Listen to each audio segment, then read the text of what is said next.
Welcome back, guys. Or if you're new to my channel, this is Automotive Anonymous, and that's the brand new 2026 Subaru Outback.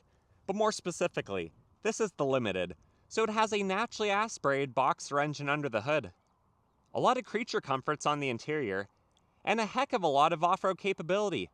It's even in one of the all-new paint colors for this new 7th generation, named Deep Emerald Green Pearl, which is a mouthful to say, but it is starting to grow on me.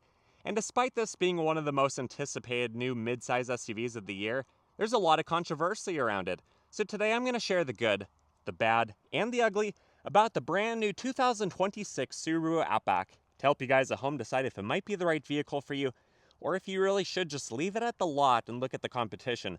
So today you can expect to see a walk around, all the specs, initial driving impressions, 0 to 60 on GPS, and then my final thoughts. And huge thanks to Twin Falls Subaru in Southern Idaho for letting me borrow this one for the day. I'll link them below if you're interested because they sell below MSRP, they ship all over the country, but also huge thanks to Lasfit, our channel sponsor, but more on them in just a few minutes. Let's dive right into this review. And thank you so much for choosing to watch car videos on YouTube, but if you get anything out of this video, you like the Outback, or you want to watch any of my other videos, which I already have 5 other videos either posted or prepared and ready to be posted on the all-new Outback, please consider liking. Comment your thoughts and opinions below. Subscribe if you haven't already. Thank you so much. But if you're new to Subaru, or the Subaru Outback, which is now a very rectangular-looking SUV, there's a few interesting things that you should probably know. Subaru is a Japanese automaker. They founded their motor division in 1953, and they've been producing Subaru Outbacks ever since 1995. They were even awarded the most reliable expected brand last year by Consumer Reports, and that's pretty cool. So Subaru overall has been known for building safe, affordable, and reliable vehicles for quite some time, and they historically have never made drastic changes between any generations or mid-generational refreshes until now. This thing is a complete redesign. It's no longer based off of the curvy legacy sedan, which was a very good driving sedan. This is now its own independent model, kind of like what Subaru did with the WRX, taking it away from the Impreza model and making it its own. So there's a few interesting things that we're going to have to talk about throughout this video. But for one, these are now assembled in Japan. They are no longer assembled in the United States. Basically, the Forester and the Outback switched production for this new model year for where they are assembled. And historically, these do sell pretty well, between 150 and 180,000 units every single year. But they are a little bit more expensive than ever. They still don't offer a hybrid, and so the base model is now the premium, which starts at $35,000. This is a Limited. It's the second lowest trim level, so it starts at about $41,000. After destination, delivery, and a few options, it is about a $44,000 vehicle. So for about $44,000, what do you get in your Subaru Outback Limited? You get a vehicle that has not yet been crash test rated to my knowledge. I can't find the results anywhere online, but if we look at the last generation, the generation that I had, these were a top safety pick. They were a 5-star overall crash test rated vehicle, and Subaru seemed to really take pride, especially by advertising that on their commercials, how safe the Outback was. And it's probably a lot safer than being in the actual Outback in Australia. So imagine that this has really good crumple zones to help slow down the impact of accidents, to help protect you and your family and anyone you care about on the inside. But additionally, for this price point, you get some really nice black 18-inch wheels. You get the fixed-in-place roof rails, a power liftgate, a small moonroof, a naturally aspirated boxer engine with a CVT, and some of the best all-wheel drive in the business, heated leather seats, leather steering wheel, and a lot of other nice bits that you'll just have to wait to see throughout this video. So far, this new generation seems to park and drive at least as well as the last generation, and after owning one for 3 years, I can say they fit pretty decently in the average size parking space or garage. They're also stable at highway and interstate speeds. Overall, this new generation is about 16 feet long. The wheelbase is a whopping 9 feet, so it's planted and stable on the road, especially because it is 6.16 feet wide and just over 5.5 feet tall with the roof rails. These do weigh about 3,700 pounds minimum, a little bit more if you have more options in the turbo engine, and then it can tow about 2,700 pounds. So unfortunately, this Outback cannot tow an Outback behind it. Maybe a Mazda Miata though. And then it has a 900-pound payload capacity, which is on par with most other midsize SUVs. and then it has 8.7 inches of ground clearance, a 411 final axle ratio, and it can do a full circle in about 37 feet. And on a cloudy day like today, I really don't think your naked eye is going to detect much of the pearl flake in the paint, but if it was a sunny day, I really think this paint job would look quite a bit different. Regardless, it seems to look really well with all these black accents, the roof rails, the minimal amount of cladding that this has, and the black wheels, they look pretty nice. The gas door though, like most Subarus, it's located on the passenger side. It does have a little bit of a crease in it, and when you lock the vehicle, like most of them, it locks, so you don't have to worry about the bums trying to siphon any of your 18.5 gallons of fuel.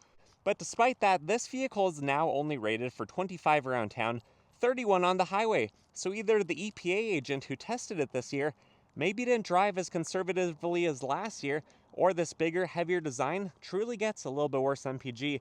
I'll leave it up to you guys to comment below and let me know what you actually get in the real world. But it has a square stance, a 225/60/18 with a temporary spare tire underneath the cargo area, and this one is rated for about 8 to 9 30-seconds of tread on these factory all-season tires. And then this is your key. You have lock, unlock, power liftgate, and panic button. The phone doesn't want to focus though, but I think you guys get the idea. And anyways, you can leave the key in your pocket because you do have proximity key features right here to lock and unlock the vehicle. And now we get to pause and give a huge thanks to our channel sponsor, Lasfit.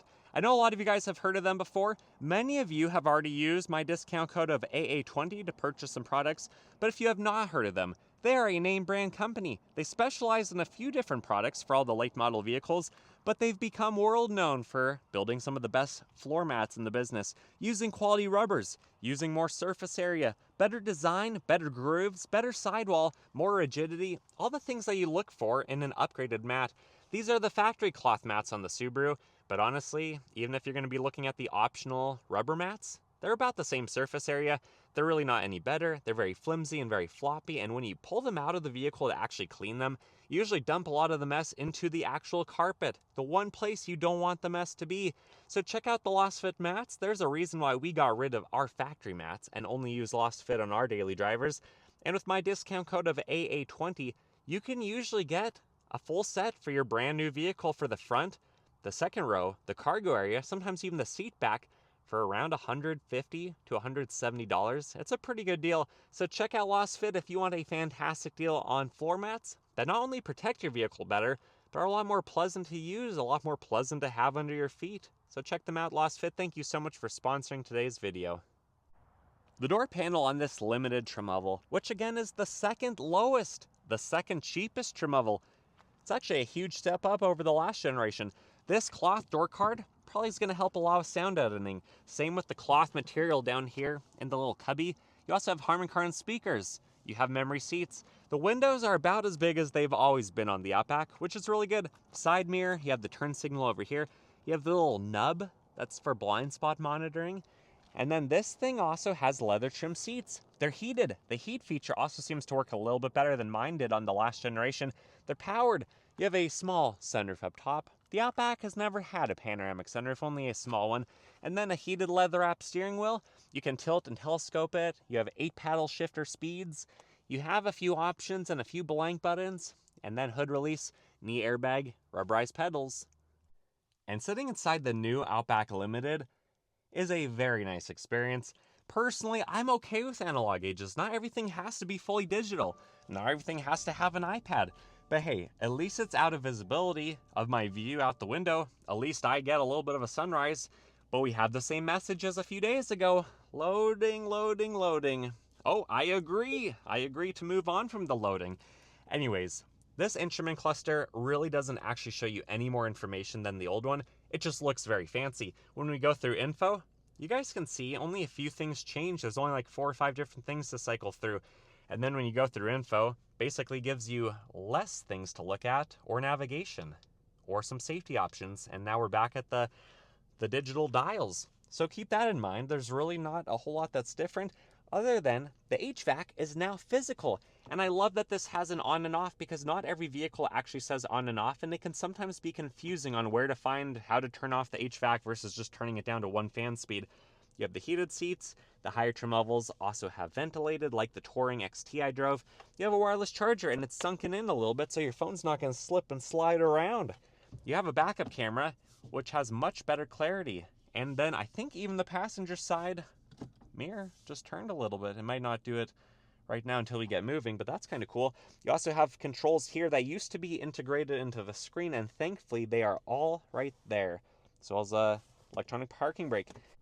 And then center console, yeah, not too much else to talk about there. This one has the home link options. I love that feature. Auto dimming mirrors, compass, sunglass holder, controls for the power moonroof. And unfortunately, a big knock is this now has a cheap extension piece like the Subaru Crosstrek. It no longer slides like it used to on the last generation, and an incandescent light, unfortunately. But with that said, let's turn it off and hop in the back. Check it out, guys. We have a little bit of flake in the paint, if the camera will focus.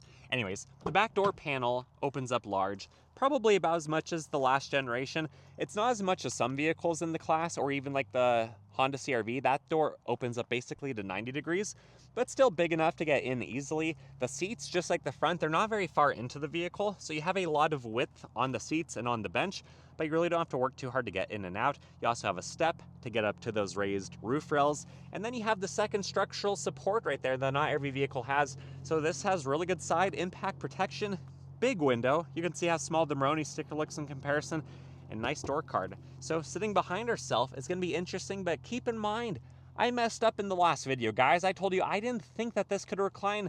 I'm so used to my Toyota RAV4 where the handle does everything that I forgot the Outbacks used to have a handle right here, and now they have a strap. So watch this. This is as far as they will come forward. Not as much as the last generation, I don't think, but at least it can do something. So even with the forward, I have a lot of knee room at 5'11", and I have this much room above my head, which is pretty impressive. Look at the quality of the leather trim seat. Again, not sure why my camera's doing what it's doing, but if we come over here, you have vents, plugins, you have some heated seats even on this trim level. Armrest, it feels pretty sturdy and solid. I just wish the cups were rotated so you could actually use them a little bit better. But anyways, in the back of the Outback, it's pretty nice. I really can't complain too much. And ours was a wonderful vehicle. Driving adults in the back, they really didn't complain. They actually had a pretty good time. I just fired up the vehicle so that we could see with the lights on, and look at that really cool measuring tape LED light bar. Unfortunately, when the vehicle is running, at least Subarus, you can't use the power liftgate button on the remote. You have to use it manually, either inside on the button or the button underneath the Subaru emblem. But the taillight bar actually looks really cool. I really like those LEDs. I do think that this new Outback generation, though, might look better in light colors than darker colors, because the River Rock Pearl example that I filmed the first few videos with, that thing seriously looked really good, and I know that shocked a lot of you guys from the comments that I've been reading.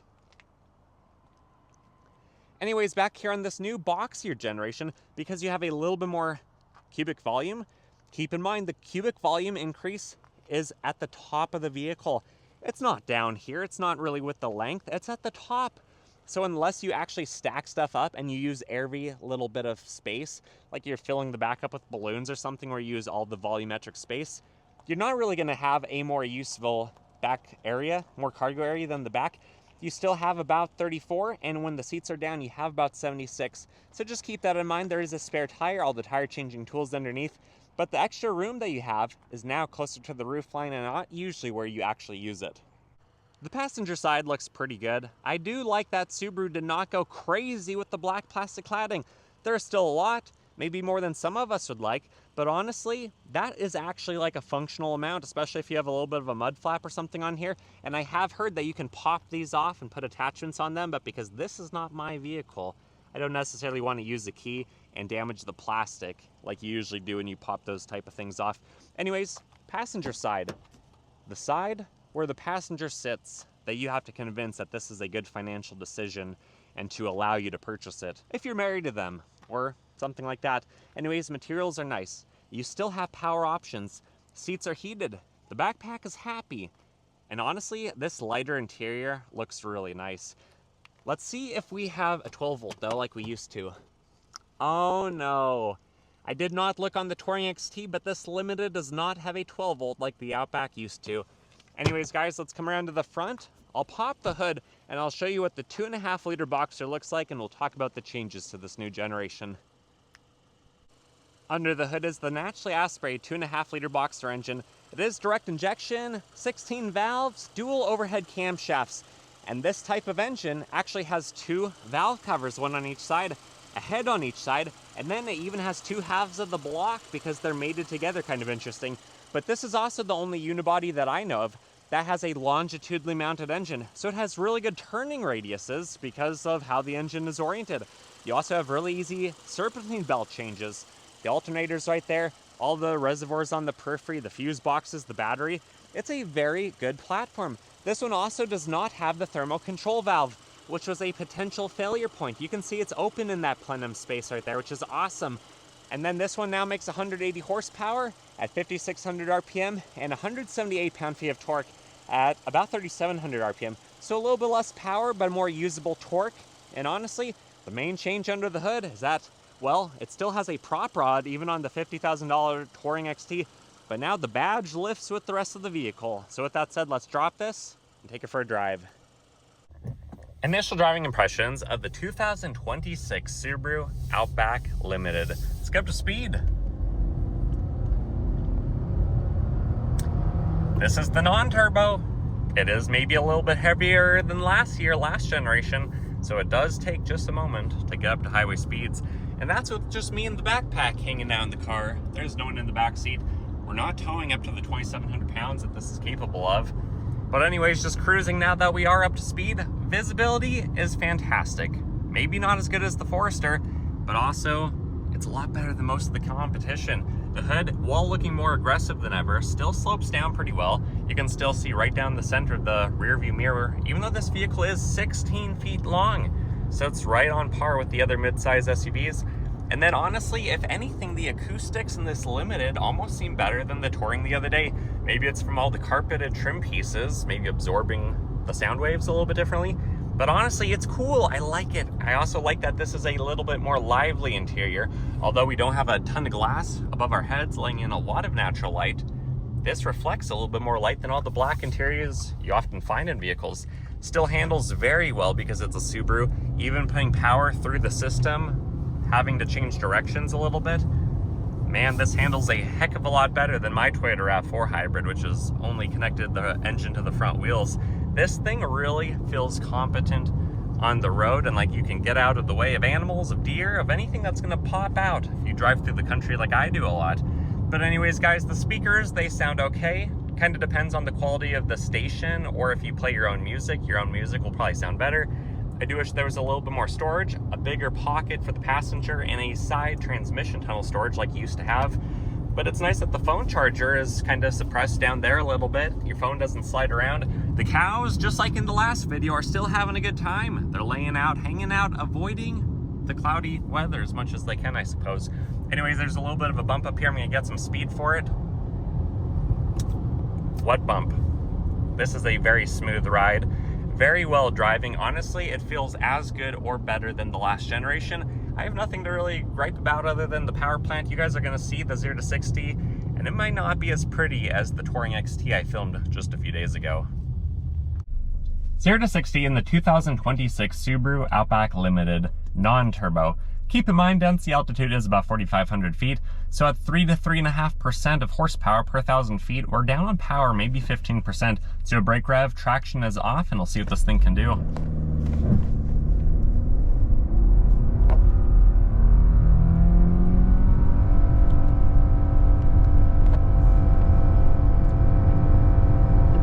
True 0 to 60 came in at 9.91 seconds, or literally 3 seconds and 100th slower than the turbo. My final thoughts of the 2026 Subaru Outback, specifically a non-turbo example, is, let's start with the elephant in the room. One of the elephants. We're in a circus, there's a lot of elephants, guys. Okay, $44,000 for this one.